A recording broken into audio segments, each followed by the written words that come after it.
जय श्री राधे। पूज्य श्री सद्गुरुदेव भगवान के चरणों में प्रणाम। आज पूज्य श्री राधा बाबा प्रेम सत्संग सुधा माला पुस्तक में कहते हैं, भगवान के प्रेम की चाह यह बड़े सौभाग्य की बात है।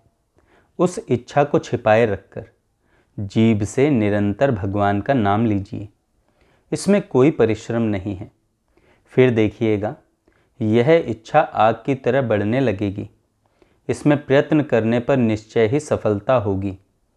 मन लगना कठिन है, ठीक है, न सही, पर जीभ से नाम का उच्चारण तो चाहने पर अवश्य होगा। आप एक ही काम करें, शेष सब भगवान करेंगे।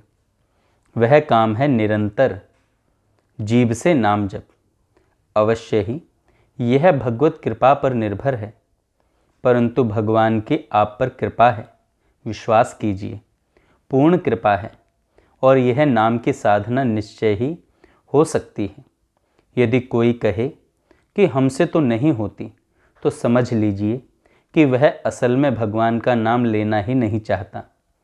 एक बहुत बड़े संत ने हमसे एक बार कहा था कि भगवान भले ही दूसरी प्रार्थना सुनने में थोड़ी देर भी कर दें, पर यदि कोई सचमुच चाहे कि हमसे निरंतर नाम जप हो और इसके लिए भगवान से प्रार्थना करें, तो यह प्रार्थना निश्चय ही तत्क्षण पूरी हो जाएगी।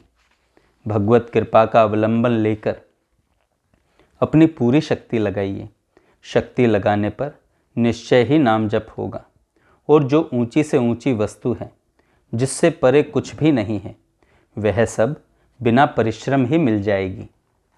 आप तो बस केवल एक व्रत ले लें कि चलते फिरते, सोते जागते, उठते बैठते, खाते पीते बस जीभ मशीन की तरह नाम का उच्चारण करती रहे।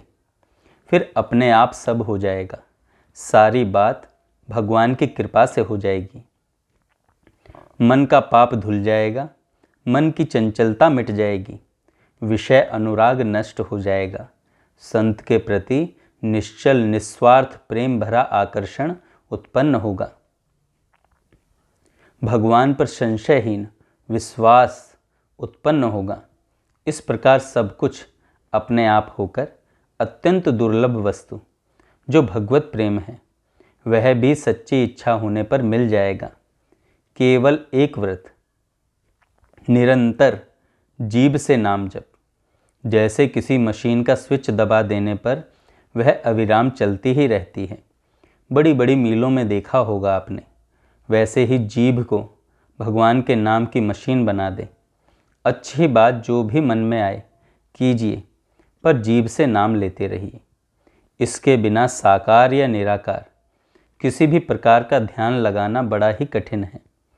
होता क्या है कि अधिकांशतः वृत्तियां शून्य में लीन हो जाती हैं और लोग उसे ध्यान मान लेते हैं। मन में भगवान का जो भाव हो वही रखें, पर जीभ नाम लेती रहे। केवल एक नाम की शर्त पूरी कर दीजिए। केवल एक नाम की शर्त पूरी कर दीजिए। हमारे जचने की तो एक ही बात है, चाहे जैसे हो, दो कामों में से एक काम कर ही लेना चाहिए। या तो इस संसार को सर्वथा भूल जाएं तथा मन के सामने निरंतर श्री कृष्ण, श्री राधा, श्री गोपीजन और श्री वृंदावन ही नाचता रहे, अथवा जहाँ जहाँ दृष्टि जाए वहीं वहीं यह दृढ़ भाव, कभी भी नहीं टलने वाला भाव हो जाए कि जो कुछ दिखता है, जो कुछ सुनाई पड़ रहा है, सब कुछ श्री कृष्ण है, सब उन्हीं की लीला है। दो में से एक हुए बिना मन का राग द्वेष मिटना कठिन है। जहाँ तक राग द्वेष है, वहाँ तक शांति मिलनी कठिन है। इन दोनों में अत्यंत सहायक होता है निरंतर नाम जप का अभ्यास। सब इस बात पर निर्भर है कि हमारे जीवन का एकमात्र लक्ष्य भगवान बन जाए। ठीक ठीक समझ लें कि जब तक कई और लक्ष्य रहेंगे, तब तक रास्ता कट जाने पर भी वह स्थिति सामने आने में बहुत विलंब लगेगा और जीवन भर कुछ न कुछ अशांति बने ही रहेगी। एकमात्र लक्ष्य भगवान हो जाएं तथा फिर जो भी चेष्टा करें, वह यह ध्यान में रखकर करें कि यह चेष्टा मुझे अपने लक्ष्य से गिराने वाली है या उठाने वाली। तब फिर रास्ता बड़ी शीघ्रता से कटेगा।